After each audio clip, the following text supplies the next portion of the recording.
ang BrahMos Supersonic Cruise Missile ng Pilipinas binabalak pang dagdagan. Ito nga po sa kasalukuyan ang pinakamalakas at pinaka-advanced na missile system ng ating bansa. Yan ang pag-uusapan natin, pero bago yan, kung bago ka lang sa aking channel, huwag mong kalimutang mag-like, subscribe at i-hit mo na rin ang notification bell button para lagi kang updated sa mga bagong videos natin.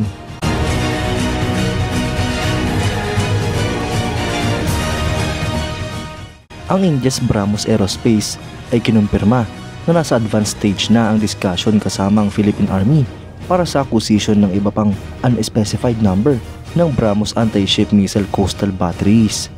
Ang discussion nga po para sa acquisition project na ito ay ongoing na, ilang taon na ang nakalilipas.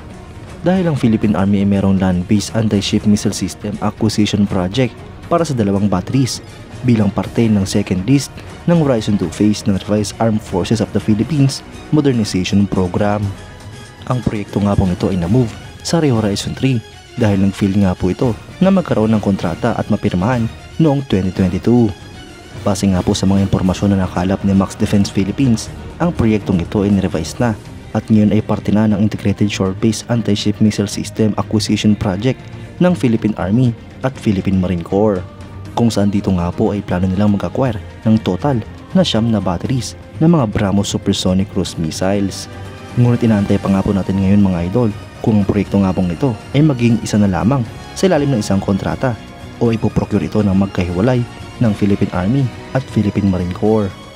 Ang BrahMos mga idol ay isang medium-range ramjet supersonic cruise missile na pwedeng i-launch mula sa submarines, barko, aircraft fighter at TEL. Ang proyekto nga po nito mga idol ay binuo ng India at ng Russia kung saan finorm nila ang BrahMos Aerospace.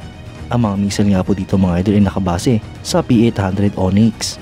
Ang BrahMos mga idol ay may bigat na 3,000 kg, ang BrahMos A naman ay 2,500 kg at ang BrahMos NG ay mula 1,200 hanggang 1,500 kg.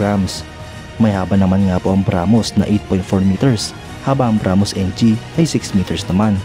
Ang diameter naman ng BrahMos ay 0.6 habang ang BrahMos NG ay 0.5. Ang warhead naman nga po nito mga idol ay tumitimbang ng 200 hanggang 300 kg. Ito nga po ay may operational range para sa ship platform na 800 km. Ang land platform ay may 800 km range din habang ang air platform ay 450 hanggang 500 km lang. Ngunit ang export version nga po ng BrahMos Supersonic Cruise Missile ay hanggang 290 km lang.